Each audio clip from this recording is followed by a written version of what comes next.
You're listening to Building a Creative Life. I'm Pam Vale, an artist and writer. This podcast is about the small, often overlooked ways creativity shows up in real life, in what we notice and in what we choose to respond to. Here you'll find conversations and reflections shaped by curiosity, not instruction. No expectations, nothing to master. Just room to pay attention and trust where that leads.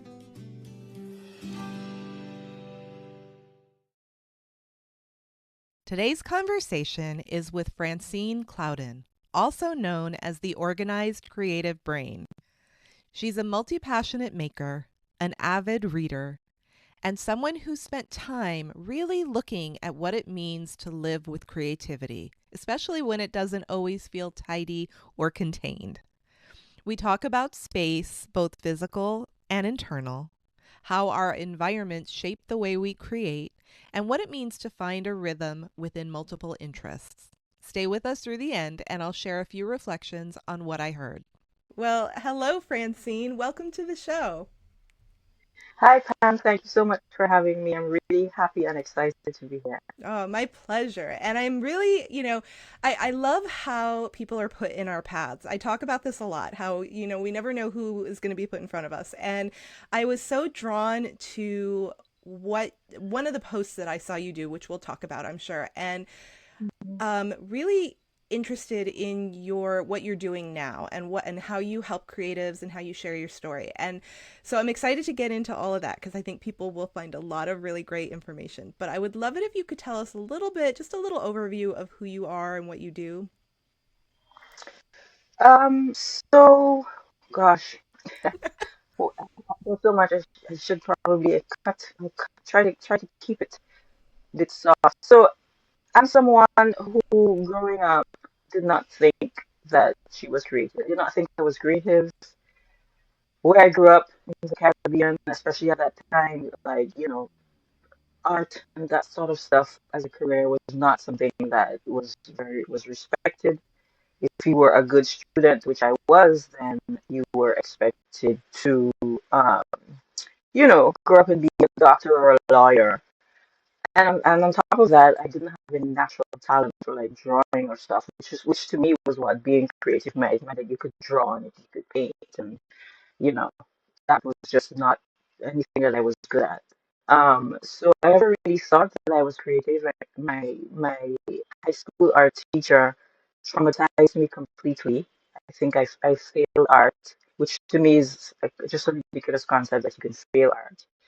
And and so I was like, okay, well, I'm gonna become an engineer, which I did. But then life has a way of, you know, changing and putting you in places where you don't expect to be, and things change. And to cut a long story short, I ended up moving to France just about 22 or 3 years ago. I was a working engineer at the time, but then I met my husband. I moved to France to be with him. I wasn't working, and I had fallen in love with scrapbooking. And that is kind of what got me into this whole crafty, creative thing. I fell in love with scrapbooking. I did that for a number of years.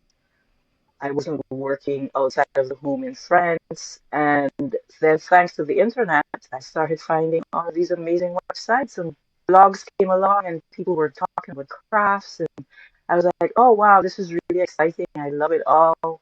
I started off with scrapbooking, and I started doing little DIY projects. And I picked back up knitting and crochet, which was the things I used to do before. And then one day I woke up and I realized, oh wait, maybe I am actually creative after all, because creativity actually means quite a lot apart from just being able to paint and draw.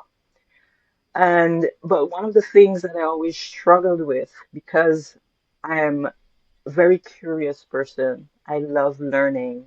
And so every single thing that I saw somebody doing, I wanted to do it. So of course, I ended up doing so many different types of creative activities apart from scrapbooking and paper crafting, knitting, crocheting. I tried, home decor DIYs, whatever I saw I wanted to try. And then I also finally got back into doing art, and realized that I could learn to draw, which so art is also something that I really love and I explore quite a bit. But the thing that got to me was that I'm not a very organized person. So when you're doing so many different activities, but you're not organized, everything becomes a big, huge mess. So I found myself in a situation where I was just really frustrated because I would want to work on a project and I wouldn't be able to because my area was completely untidy, or I couldn't find what I wanted to use on a particular project, or I couldn't remember what I was doing on this particular project, and it was extremely frustrating and overwhelming. And then one day I just decided this is crazy. This is ridiculous. I know I can do better. I'm not a naturally organized person, but I know how to work systems out. If it's one thing I'm good at, it's looking at something and figuring out how it works. So I was like, I'm sure I can figure out how to be better at being organized because being messy is stopping me from doing the thing that I want to do. And so I think it was actually after we moved to our new house and I now had my dream studio. I had a huge space. It's up in the attic. We installed these gorgeous skylights, so there's lots of natural light coming in. I have one section for my office. I have another section where I can do all my arts and craft. And I was like, yes, this is it. Finally, everything's gonna work. Except it didn't. A lot of times we get I we was, get more stuff yeah. to fill bigger spaces. And yeah, so that exactly. That's part of what happened as well. And so I was like, why is it not working? I have this beautiful space and yet still I'm just so frustrated. And I just sat down one day and I went through all of my craft projects and I sorted them out and I had things, works in progress that were building up literally for years, which as we were preparing to move, I was like, okay, we're moving. This is the time to declutter, to get rid of stuff, which I did. But yet, there was still so much stuff left when we moved into the new house, and I was just tired of it. And so I sat down and went through all of my projects. I got rid of the things that I knew I was not going to work on anymore. I decided which of the things I wanted to work on right away and which ones could wait, and I came up with a broad plan for getting them not all done because the point isn't, the product so much. It's just being able to work on the things you love when you want to do that. And yeah, that's basically it. So now I help other crafters and creative people who are overwhelmed to do the same thing, to kind of say, okay, enough is enough.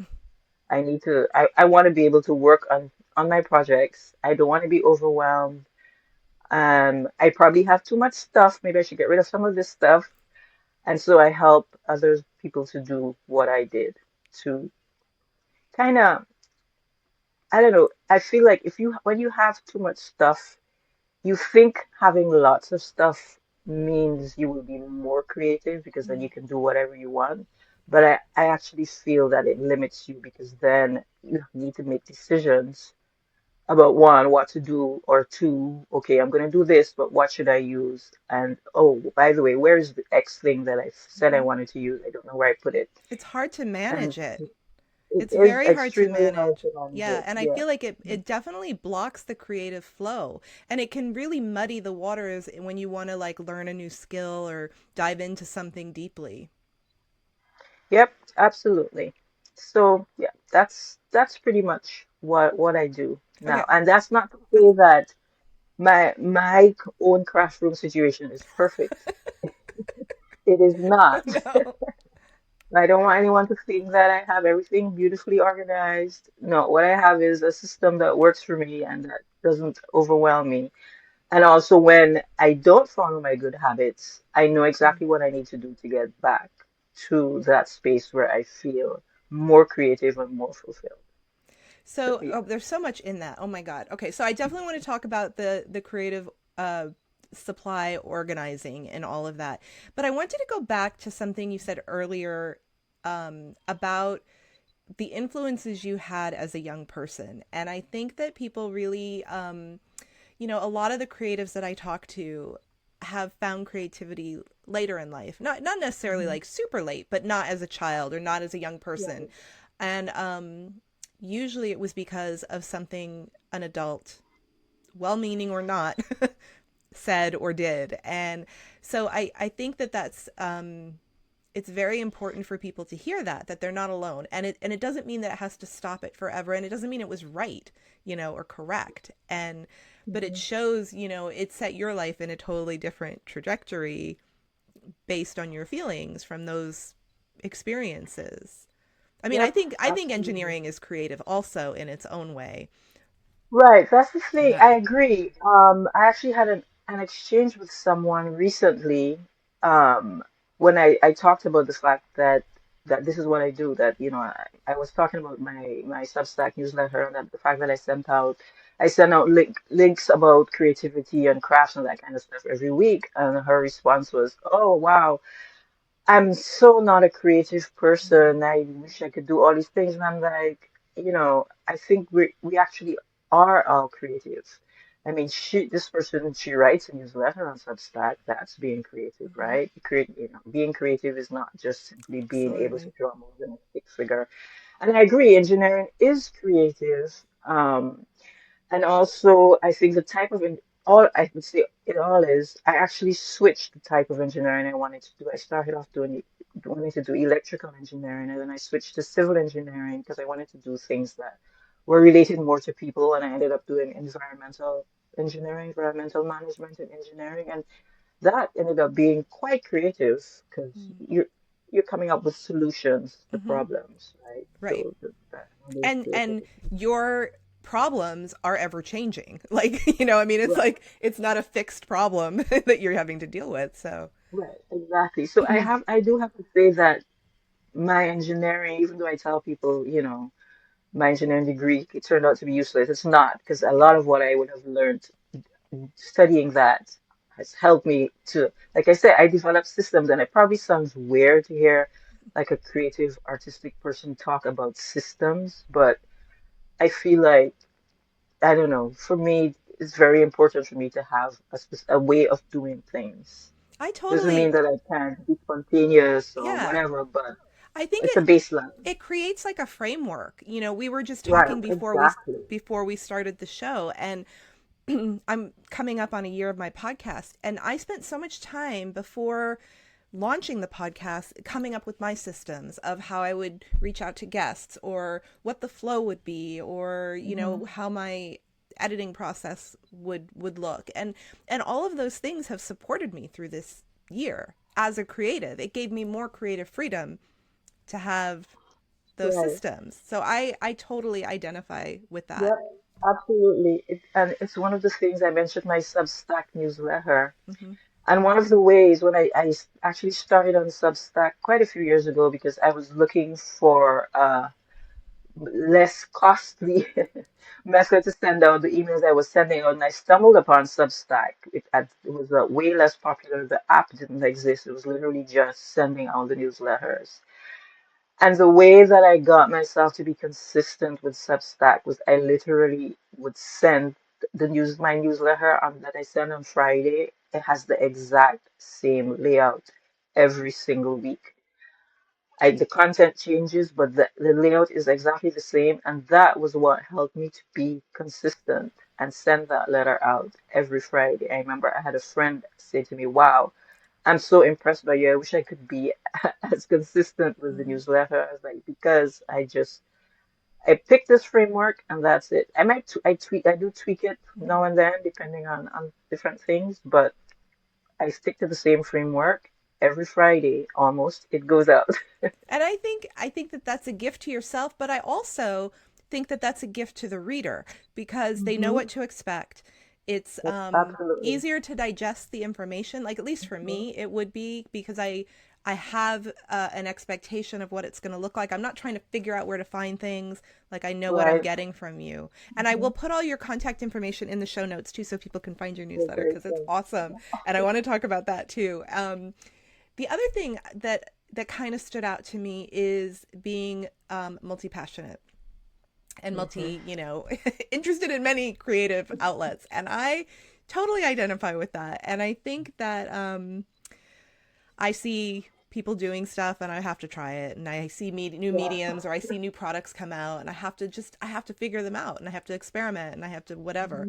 Mm-hmm. But I think the post that really, and I didn't find you on Substack, I found you on Instagram, or you were shown to me on Instagram, Instagram, right? which is so cool. And the post had to do with like how your interests change, I think, or how like having creative materials for a part of you that's not using them now, or is different, or has grown or changed. And so when you passed on your projects you weren't going to continue with, did you donate, did you give them to friends, like what happened with those things?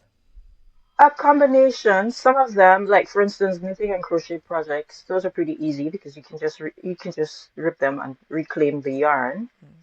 Some of them got thrown out. Um, Others I would, s- some of them I would do the similar thing with like with knitting and crochet and try to reclaim like the supplies so that Mm-hmm. I can use them again. And then other things, yeah, I would donate. Um, like my at the time my son was pretty young, so his elementary school, of course, was always looking for art supplies and that kind of stuff. So yeah, Mm-hmm. I would donate to schools or other community organizations. Schools are a great Uh, place to donate yeah. supplies. Hmm. And it always feels better knowing that someone's going to use them, as opposed to them just like gathering dust and you're not going to use them Right. again, I feel like. Hmm. I know that Absolutely. you're an avid reader, and I would love to Yes. talk a little bit about your book clubs and your book review, if you could talk a little bit about what you do with that. Oh gosh. So yeah, so while I was not at all a creative child, well, in the sense that I thought one had to be creative, I have always been a reader. I don't remember a time in my life when I haven't read. According to my mom, both my sister and I started reading at 2 years old, but maybe she's embellishing a bit. I don't know. But I honestly don't remember a time in my life when I have not been reading. Every time people say, "Oh, what's the book that really got you into reading?" I'm like, maybe Fun with Dick and Jane because I It don't was so long remember. ago. It was so long ago. And that was the one thing that I was known for as a kid. I was in my immediate family and extended family. In my immediate family, we were all readers. My sister read a lot. Both of my parents read a lot. Even in extended family, reading was really important. At the time that I was growing up and where I grew up, I don't know if I said this before, but I grew up in the Caribbean. And education, both my parents were teachers, and lots of my aunts and uncles were teachers. Education is like a really, really important value for us there. So reading was just something that everybody did. Mhm. And it just turned out that I absolutely loved it. And I was known as the reader and the dreamer. And I think there's definitely a link.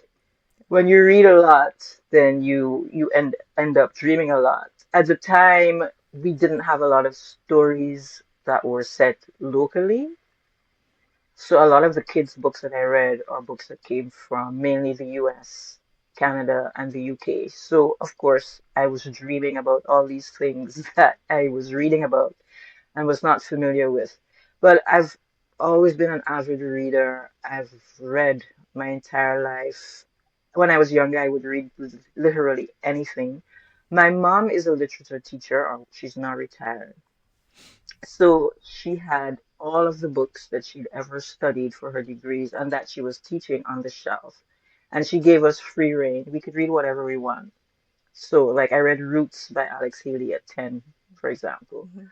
Um, and yeah, that's just a constant in my life. That probably the only time in my life I remember I did not read myself to sleep every night was the first 18 months, 2 years after I had my son, who was a terrible sleeper. So yeah, I was just tired all the time. That's the only time I can remember not reading. And as soon as I could, I got back into it. And along with my sister, I started my first book club, which is called Sister Reads, which Once you join my newsletter, you can have access to it as well. We meet monthly. Try to read as diversely as possible. Um, it's a very democratic club. All the members get to choose the books. We choose all our books for the year ahead of time, and all the members get to vote, suggest books, and then we get to vote on the 12 books you'll be reading. The other book club is at the start, somewhere, yeah, around the start of the pandemic in 2020. One of my friends from university who I was in contact with on Facebook posted on Facebook, is anyone interested in joining the Caribbean book club, a book club to read the Caribbean books? I was like, oh yes, sign me up. And I've been a member of that club since 2020. I'm actually now one of the moderators. And that book club is focused on reading literature by Caribbean authors. I mentioned I'm from the Caribbean, and it's interesting because even though I studied Caribbean literature at school, I hadn't been reading much of it as an adult, especially living in France. It was hard Mm. to get access to books that were one in English and one and not out, two not from larger countries. But since 2020, I've been back reading books by Caribbean authors, and Caribbean authors are actually having a bit of a moment right now. The last few years, it's been amazing the stories that are being written and told. And as part of my Substack focuses on creativity, craft creativity, and diverse reading. But also because I have redeveloped my love for Caribbean literature, and like I said, there's so many amazing stories. I do run a Caribbean Reads book club through my Substack as well. It's a little more relaxed. It's one book every 2 months to give people time to, to source the books and have time to actually read the books. And I provide a lot of resources and the context behind the stories because a lot of times when people who are not familiar with the Caribbean read Caribbean literature, there's things that they don't really get. And so I help to provide the historical context, the cultural context behind the things that you're reading in the book. I explain some of we have our own island languages or different types of creoles or patois, as you will. And so there's quite a lot of richness in there, and I try to help people to understand the context behind what's happening in some of these stories. What a great creative So, outlet for you yes, to it do really that. is. It's such a Yeah. lovely way to like give back and share your culture. Absolutely. Yeah, I'm quite passionate about it. I didn't mention this, but I also belong to a book review TV program that's recorded in St. Vincent and the Grenadines, and we also focus on Caribbean literature. We only do Caribbean literature. There are six of us. We meet once a month, roughly. We have a conversation about the book of the month, and then most of the time we're lucky enough to meet with the author and have a conversation with the author about the book as well. Yeah, so I'm extremely passionate about Caribbean literature because, like I said, we're having a moment, but even if we think about the classics, we have so many wonderful and amazing stories that are being told, and I just kind of want people to get in there and experience those stories. That's awesome. It just shows you too with your some of your specific interests how you're able to find groups, especially because of the internet, that you can get as like niche as you want to on your topic, Yes, especially with yes. books. Yeah, it's great. That's a really good point. Now you can find your people Yeah, for, the for things that you're anything. passionate about for pretty much anything. Yeah. So, yeah, that's absolutely wonderful. And I also love how you see it from different sides. So you see it from the book reading enjoyment side. You see it from, supporting where you come from.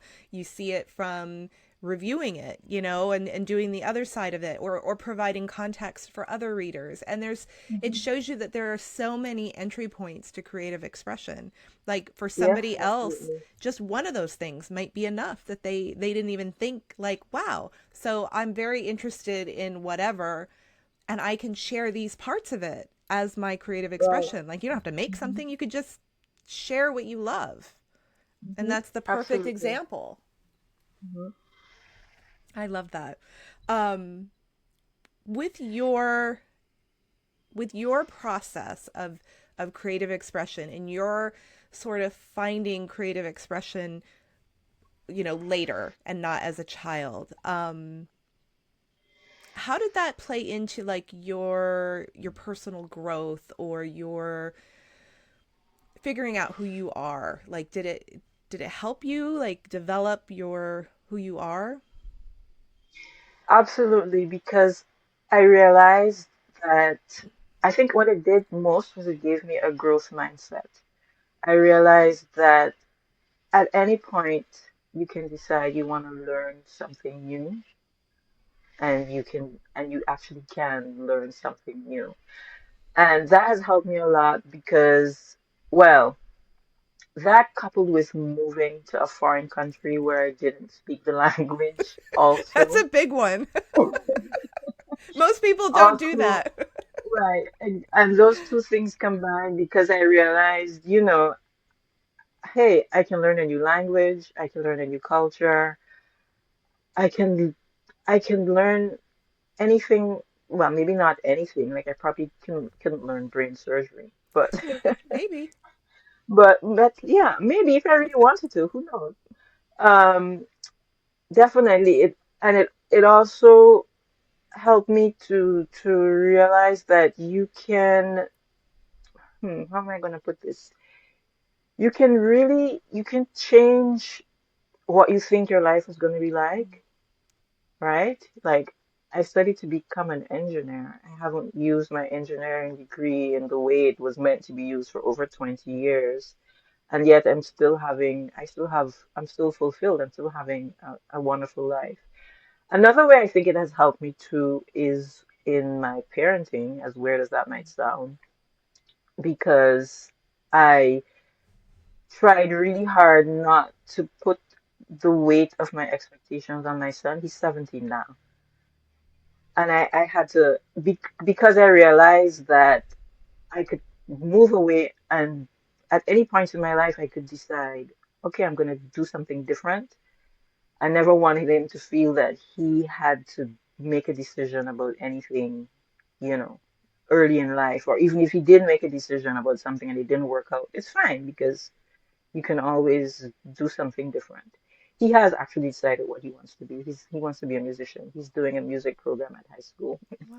So, but that's another thing because where I come from, something like that, a parent would be like, "Oh, you want to be a musician? That's not a really solid career."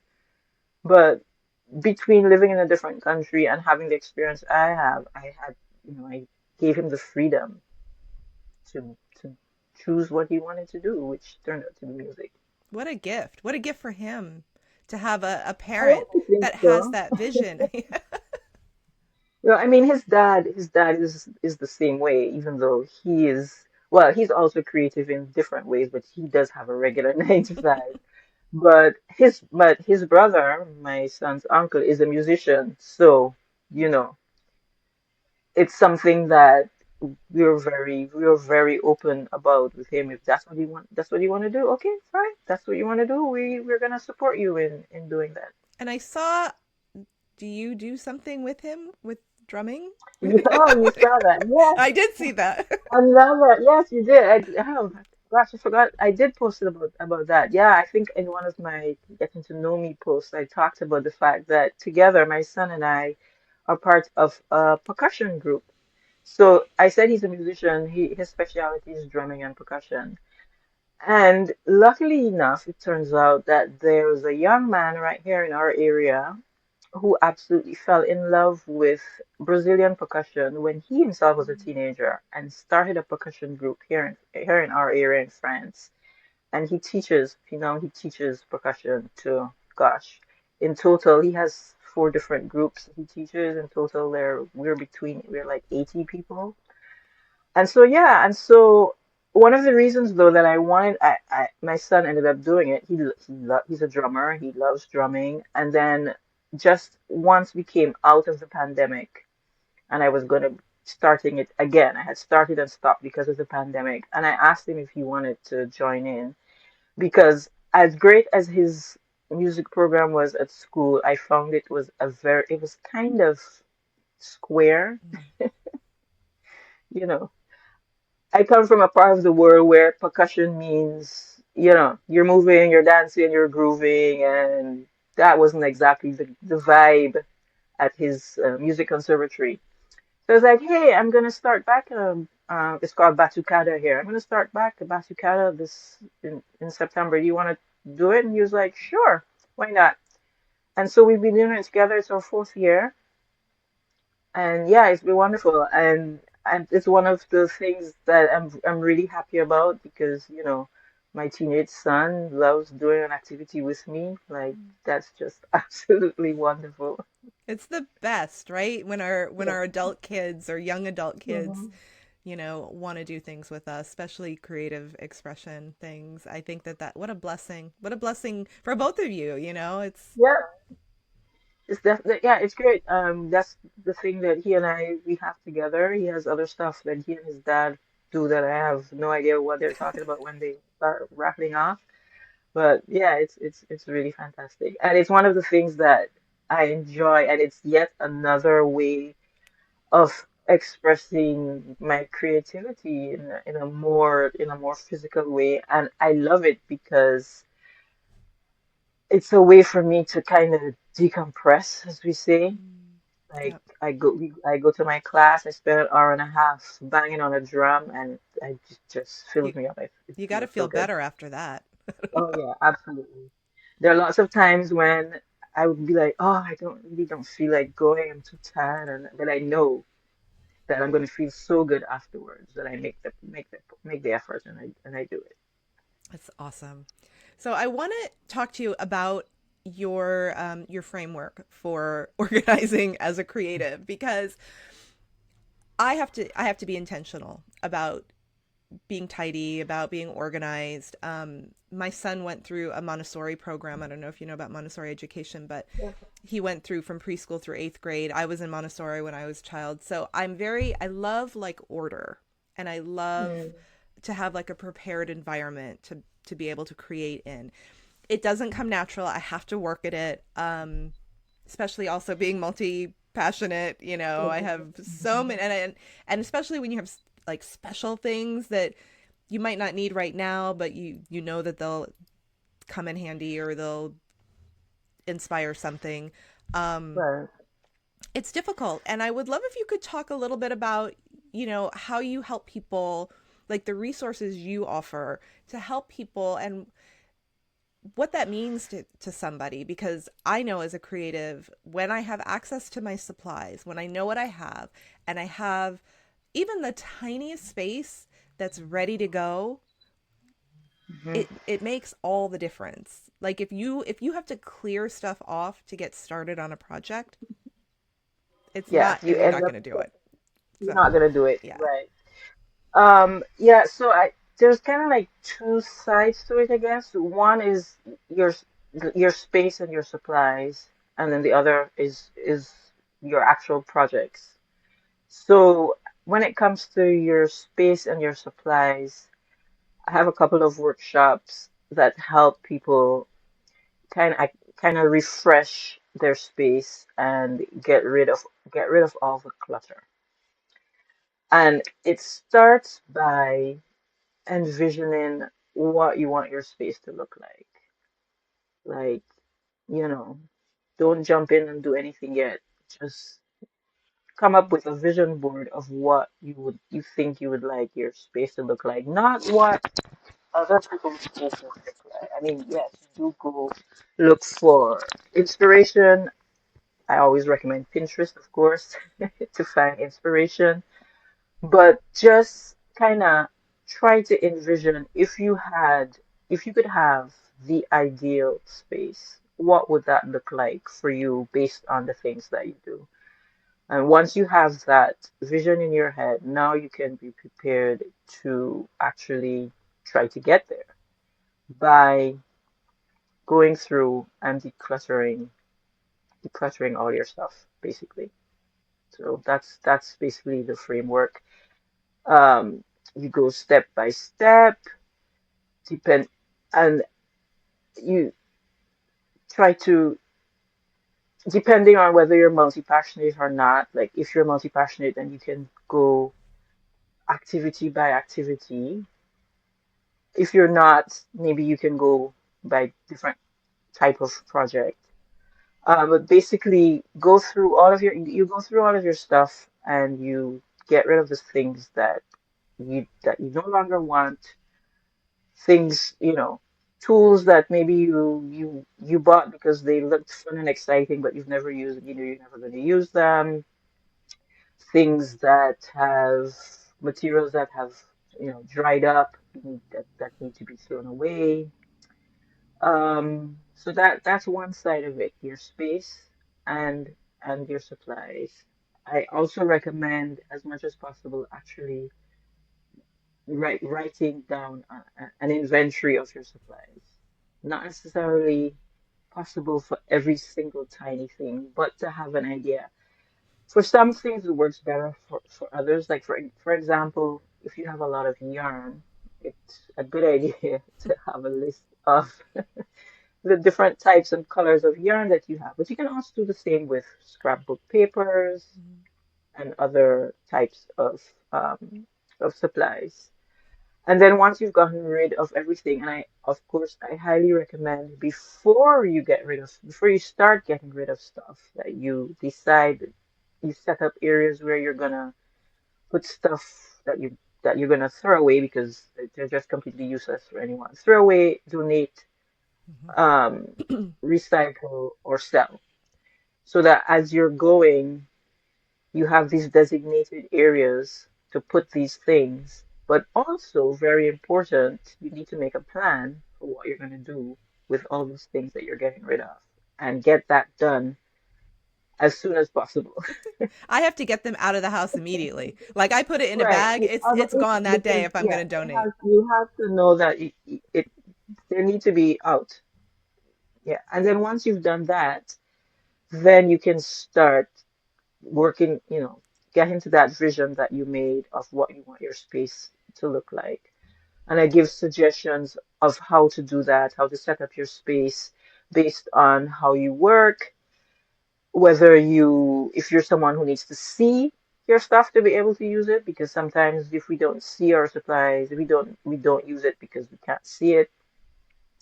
Depends on whether if you're someone who you don't mind having things in a basket, and if you need something, then you just dump it out, you find the stuff, you put everything back. So basically, based on how you think and how you work, if you're someone who's very visual and you work by color, then you should sort things by color. Those are the types of tips that I give for setting up your space. And then the other thing is the actual projects. This is kind of what started it all for me when I went through this 5-step process to sort out all of my projects. And the most important part of it is doing a brain dump where you write down every single project that you have ever worked on, that you're currently working on, and that you think you might want to work on. Because we all have those, right? Especially the ones you think you might want to work on. You have them, and it's in your head, and nothing's gonna happen if you keep the stuff in your head. You need to see it in black and white. And I think that's what gets people moving, because when they see this list of all these things, they're like, oh my goodness, I didn't realize that I was carrying all of this stuff. Because that's it's a burden. It's a mental burden. It's a physical burden. So you get all of that out, and then you can categorize them and prioritize them and really decide, okay, this thing, here's this crochet blanket that I started 5 years ago. I let me be honest, I'm not ever gonna finish it. It's out of here. Let me reclaim the yarn, or maybe I can give it to someone who would like to finish it. Hmm. That's also a possibility. So go through, categorize, decide.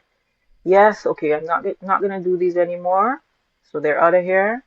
Now the ones that I want to do, let me see.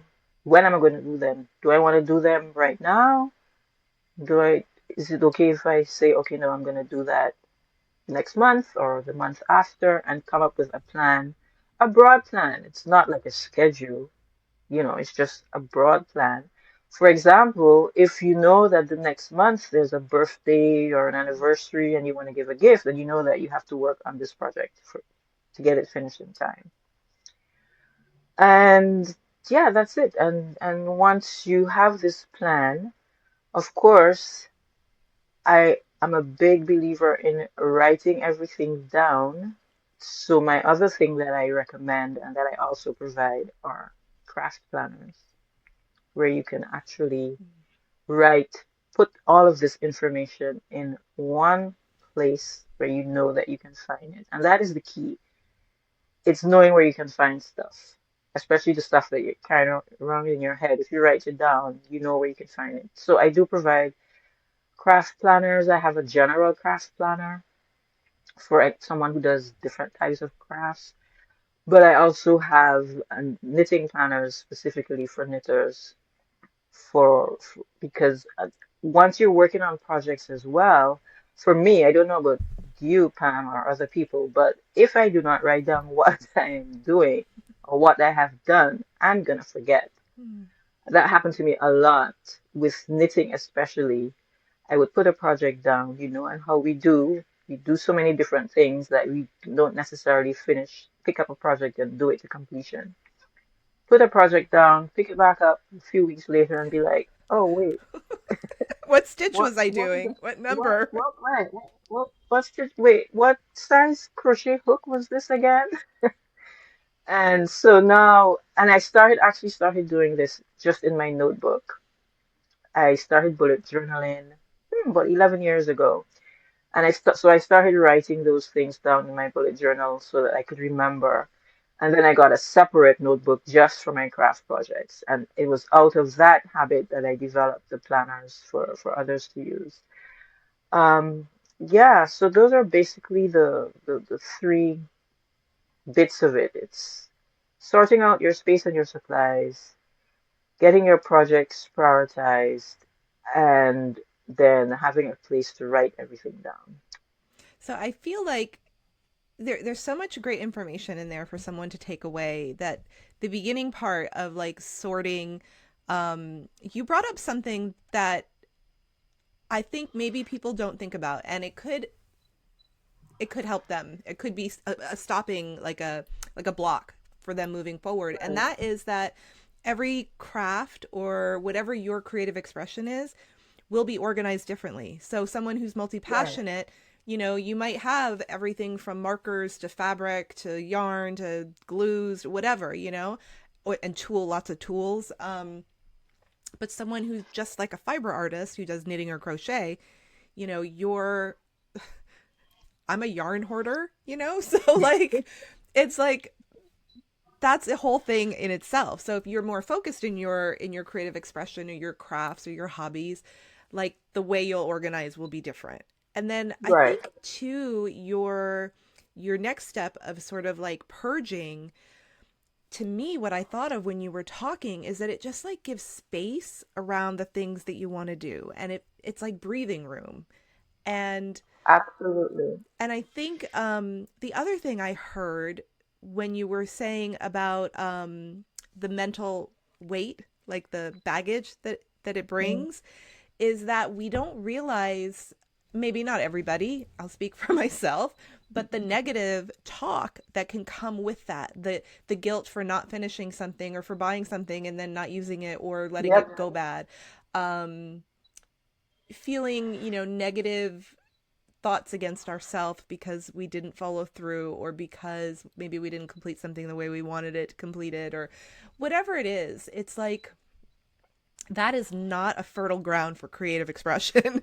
Absolutely not. Yep. Yes. And so I actually call my process, the process was going through the the projects, especially get clear and get crafting, Mm, because it really helps you to deal with a lot of what you're talking about. I mean, I've been there. I remember there was a point where I didn't have a lot of disposable income, and so I had very minimal craft supplies. I was trying, especially here in France when I moved here, like, there were no big craft stores like Michael's and that kind of stuff. So I had to be very creative.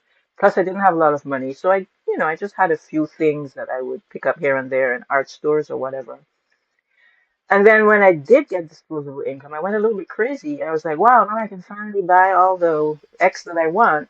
And I did, and it was just too much. I went from having thinking I didn't have enough to actually having too much, which didn't help me either. And and then of course, yeah, you feel guilty because you're like, oh goodness, I spent, all this money on this and I'm not using it.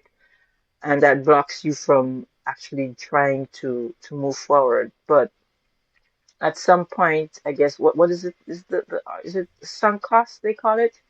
There's nothing you can do about it. mm, It's right. not helping you. So the best way forward is to get clear, to clear it out. Definitely. How do you protect your creative energy? We spoke a little bit about this before we started the episode, and about being a little Mhm. more introverted, or an observer. How do you protect your creative energy, having this be part of your business now? Oh, well, that's one of the reasons why I didn't want to do a business that was focused on a specific craft, like teaching people how to knit or selling knit stuff that I made. I did actually, back in the day, we all wanted to have an Etsy shop, right? So I did think, oh, maybe I should. But I realized that, in fact, that I didn't enjoy having to make things for other people. And so I feel like I've been able, helping people to be creative actually keeps me inspired and protects my own creativity because I'm not selling my art. I'm not selling the things that I knit. I'm just sharing. I share the stuff that I do, and I don't have to, like, I don't have to post my projects online. I do, but I don't have to if I don't want to because it's not directly related to my Yeah. business. But also, I know I talked recently in one of my Substack newsletters about having what I call like a grounding activity, something that you do that helps you feel safe in your creativity. And it can be, there's a number of things that can be. For me, it's actually knitting. Like I knit pretty much every day. Whatever else is happening, I know that I'm gonna knit. And because it's meditative, it's just it relaxes me, and I'm not interested in it being perfect. I love my finished objects. I love wearing my knits, but I'm knitting because I enjoy it, and I do that every day, even if it's just a few rows. And one of the things I talk about too is doing multiple projects at a time. I know there's some people who are monogamous knitters or whatever, and you start a project. I'm not like that because I know that I'm gonna want to knit every day, and if it's the end of the day and I'm tired, I don't want to be doing lace work. I Mm-hmm. don't want to be picking up stitches. I just want to pick up a stockinette in the round and just knit mindlessly for as long as it takes me to relax. And that's to me one of the benefits of doing multiple projects because I always have something I can work on, even when I'm tired and I don't want to think. But yeah, but like I said, I feel having some activity that you do daily or almost daily that's just for you, that kind of grounds you in your creativity and makes creativity safe for you. It could be journaling. could be sketching, Right. it could be whatever, but something that, you know, that doesn't, it also has to be something that doesn't take a lot of setup, that you can just pick it up and go. So, a sketchbook and a pencil, a knitting project next to your couch, that kind of thing. And that's a very universal theme in this last year of talking to other creatives. Number one, Mm, having multiple projects, and number two, having something that's just for you that you don't have to show to anybody, that's just for the right, pure enjoyment of the process. And I'm very similar. I always have a few different things going on, so I can choose based on my time, my energy, my mental focus, my mood, my space, hmm, even, yep, and I just created a little booklet that I'll link in the show notes also, of three small projects that anybody can really start that you can just put in like a little bag and take with you. And right, you can just pick it up, and one of them is stitching, one is doing some drawing, I think, and the I forget the other one now, but I'll put it in the show notes. But it's a great way to just have something small, like you said, just it could be 5 minutes, it could be whatever before you go to bed. right. It's just Hmm. something that gets you connected to yourself, maybe gets you into flow a little bit, so that you have that benefit. Hmm. And I love that for you, one of your like the way your creativity is showing up is that you are supporting other creatives. And I think that's just really beautiful. And I think that it Thank shows you. that creative expression can be anything, like you were just talking about. It doesn't have to be making something, Right, it could be reading, it could be anything. And I think that you've given people a lot to think about. I will put your all of your information in the show notes so people can follow your Substack and take your classes and learn how to get organized. That's another universal theme, is creatives being unorganized. So I think that you, yeah, and I'm doing my best to change that. I mean, we're probably going to still be messy, oh but yeah, we don't have to stay that way. We can find ways absolutely. Do you have anything to else you'd like tidy up. to add that we didn't cover? I don't think so. I think I talked quite a You bit. did. It's awesome. I love it. No, that's about it. Just wanna just reiterate that really, yeah, it's all about supporting people, because I know that I used to think it was just me I was like, is it just me? Like, is there something wrong with me? Am I the one, like, why am I such a complete wreck? But lots of people, I think, do feel that way. And unfortunately, I think everyone who feels that way thinks that it's just them, and so they don't really Absolutely. say anything about it. But it's not just me, and it's not just you. And so, you know, let's talk about it and hang out together.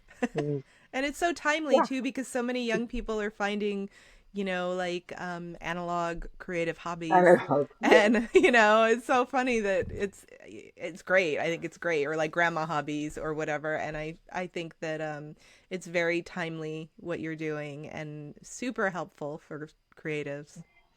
thank you so Yeah, much. thanks for being on the show. Thanks so much for having me. This was really fun. I keep thinking about the idea of space after this conversation.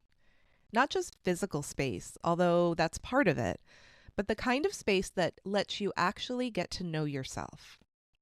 And how easy it is for that to get crowded and overrun, not only with things, but with unfinished ideas, half started projects, and expectations about what we should be doing with our time. All of it quietly accumulating and creating weight. Organizing wasn't really being talked about as control, and it wasn't about getting everything in order so that it looks a certain way. It felt more like making room. Room to see what's there, room to notice what you're drawn to, room to move between things without that underlying sense of pressure. There was also something in the way Francine spoke about having many interests that felt very honest and relatable. not trying to narrow it down and not trying to become only one thing, but letting different parts of yourself have space at different times. And I think that connects to something deeper in creative life, which is that it's not always about doing more. Sometimes it's about clearing just enough so that what matters can come into focus again. And maybe that's the part of protecting creative energy too. Not in a rigid or guarded way, but in a way that recognizes how much your environment and your attention are connected. How what surrounds you quietly shapes what feels possible and enjoyable. And how even small shifts in that can change how you move through your creative life in a way that's simple, but more supportive. Thank you for being here. I hope something from today's conversation stays with you in a quiet way. If this episode felt meaningful, you're welcome to follow the podcast or pass it along to someone who might enjoy it. Until next time.